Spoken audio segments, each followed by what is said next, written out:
4টা মাসে আমরা আমারে 4টা চিঠি দিছে বেনামে। প্রথম চিঠিটা লাগছে আপনি করিয়া, তারপরে চিঠিটা লাগছে তুমি করিয়া, তারপরে 2টা চিঠি লাগছে তুই করিয়া, লাগছে যে অনেক লম্বা।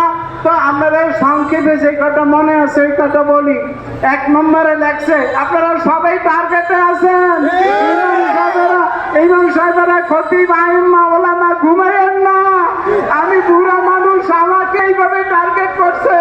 আর আমি আর কোন কাজে লাগি? বুড়া মানুষ কতদূর পারি, একটু দৌড়েই তো পারি না। আমি ব্রেন টিউমার অপারেশনের রুগী, কিডনি অপারেশনের রুগী, দুর্বল। আমাকে যেইভাবে টার্গেট করছে, আপনারা কেউ মুক্ত না।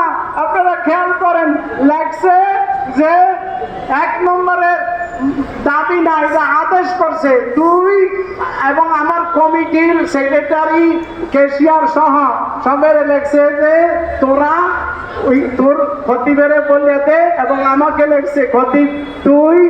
1 নম্বরের আদেশ হইল অখণ্ড। আপনারা খুব কান খুলে শোনেন, মনে রাখতে চেষ্টা করবেন পয়েন্টগুলি। অখণ্ড ভারত মাতার পক্ষে কথা বলতে হবে। কারণ কারণ পূর্ববঙ্গে, বাংলাদেশ স্বীকারই করে নাই, লেখছে পূর্ববঙ্গের ভারত ছাড়া আপন কেউ নাই। এই 1। 2 নম্বরে লেখছে ইস্কনের চিন্ময় কৃষ্ণ মহাপ্রভুর জামিনের ব্যাপারে তুই মিম্বরে বসে কৌশলে কথা বলবি।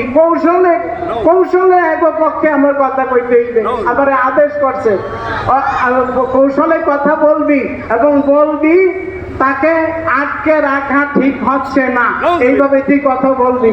3 নম্বরে লেখছে বাংলাদেশের সকল ধর্মভিত্তিক দল বিএনপি এবং এনসিপির বিরুদ্ধে কৌশলে কথা বলবি।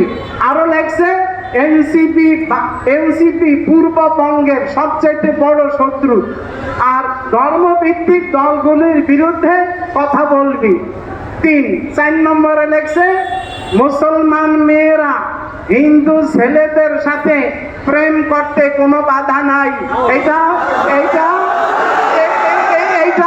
এটা তুই বসে এই মশলা দিবি। এরপরে লাগছে তোদের বাইতুল মুকাররমকে ঘুরে দেওয়া হবে। আমাদের কথা মতো যদি তোরা চলস, এবং এই সেক্রেটারি ক্যাশিয়ারের আদেশ করছে